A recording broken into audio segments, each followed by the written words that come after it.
अरे हिंदू राष्ट्र, अरे हिंदुओं, अरे आरएसएस के लोगों, ये देश तुम्हारी बाप की बपौती जागीरदारी नहीं है। इस देश में मुसलमान भी रहता है, इस देश में ईसाई भी रहता है, इस देश में बैकवर्ड भी रहता है, इस देश में बौद्ध भी रहता है, इस देश में सिख भी रहता है। हिंदू राष्ट्र तुम कैसे कर पाओगे?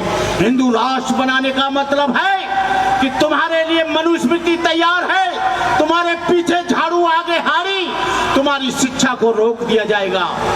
बाबा साहब डॉक्टर अम्बेडकर ने कहा था, हे मेरे अनुयायियों, तुम्हें संविधान की रक्षा करना।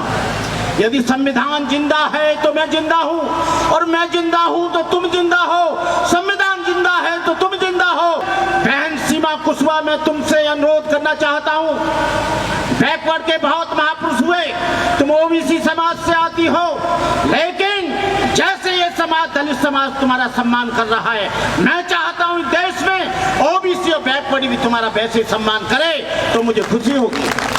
लेकिन रामस्वरूप वर्मा कहते थे, बैकवर्ड ब्राह्मण के कहने से वो दलित पर जुल्म करता है। जितना बड़ा ब्राह्मणवादी और मनुवादी बैकवर्ड है, उतना बड़ा कोई नहीं। मैं कहता हूं, जब तक जाति रहेगी तब तक जुल्म रहेगा। ये सरकार के यहाँ पर जातिवादी लोग बेलगाम हो गए। जातिवादी लोग, जो उत्पाद है जातिवाद, उसकी जड़ में एक बहुत बड़ी समस्या है। इस जातिवाद के लिए आपको मालूम होना चाहिए, आप डॉक्टर अम्बेडकर की जयंती मनाते हो क्योंकि जब सत्ता बदलती है तो व्यवस्था बदलती है। उत्तर प्रदेश में बीएसपी की गवर्नमेंट आई तो सारे लोग घबराते थे, अरे काय की ताली बजा रहे हो?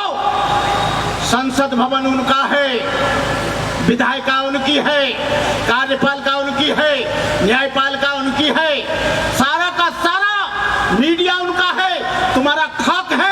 जो ताली बजा रहे हो, तुमको विधायिका में आना पड़ेगा, तुम्हें संसद में पहुंचना पड़ेगा, तुम्हें जो है जज बनना पड़ेगा। मिटा दो जमाने से कुनबा परस्ती, मिटा दो लुटेरों की शोषण की हस्ती, मिटा दो ये जातीयता वाली बस्ती, मिटा दो गरीबों की फाका परस्ती। ये कब मिटेगा?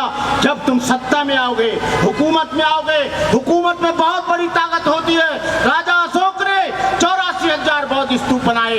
जब आप सत्ता में नहीं आएंगे, ना कोई धर्म चलेगा, ना कोई समाज चलेगा, ना समाज की विचारधारा चलेगी। मैं आप लोगों से कहना चाहता हूं, जो यहाँ 14% वोट था बीएसपी का, 1% हो गया। जो 23% वोट था वो 12% रह गया उत्तर प्रदेश में।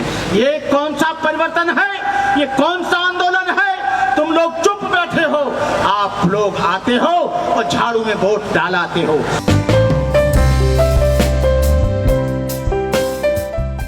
तुम लोग बहुत इमोशनल हो, बहुत भावुक हो। डॉक्टर अम्बेडकर की जयंती कोई गंदा तावीज नहीं है। डॉक्टर अम्बेडकर की जयंती कोई झाड़ फूंक नहीं है। डॉक्टर अम्बेडकर जयंती कोई वैष्णो देवी का गाना नहीं है। डॉक्टर अम्बेडकर की जयंती माता ने बुलाया है, वो जयंती नहीं है। डॉक्टर अम्बेडकर जयंती एक चिंतन है, एक मनन है। तुम लोग डॉक्टर अम्बेडकर जयंती मनाते हो एक दिन, लेकिन तुम्हारा दुश्मन 365 वर्ष तक तुमको घेरने की तैयारी करता है। कभी इस पर चिंतन करना, तुम लोग अम्बेडकर जयंतियां करना भूल जाओगे, और शायद 2024 में यदि ऐसा हुआ तो ना तुम डॉक्टर अम्बेडकर जयंती मना पाओगे, ना तुम बुद्ध जयंती मना पाओगे। तुम लोग गाने में मशगूल हो रहे हो। तुम लोग अम्बेडकर जयंतियों में अतिथियों को बुलाकर माला डालने में और उनका स्वागत करने में इमोशनल हो रहे हो। तुम्हारा आरक्षण खत्म किया जा रहा है, तुम्हारे बच्चों की एजुकेशन खत्म की जा रही है, तुम्हारे दिन रात तुम्हारे ऊपर तलवारें चल रही हैं, और तुम लोग इतने इमोशनल हो, जो भी आ जाए उसको मालाओं से लाद देते हो, चाहे भंते करुणाकर हो। तुमको ये नहीं दिखा जा रहा है कि तुम्हारा डिमोशन हो रहा है। या तुमको पढ़ने का अधिकार दिया तो बाबा साहब डॉक्टर अम्बेडकर ने दिया।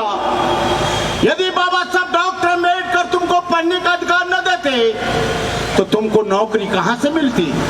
तुमको नौकरी मिली तो तुम बड़े बड़े बंगलों में और बड़ी बड़ी गाड़ियां लेकर वो एलसीडी का टीवी लगाकर देख रहे हो, लेकिन तुम्हारी नौकरियों के अवसर समाप्त किए जा रहे हैं। नौकरी कहां करोगे?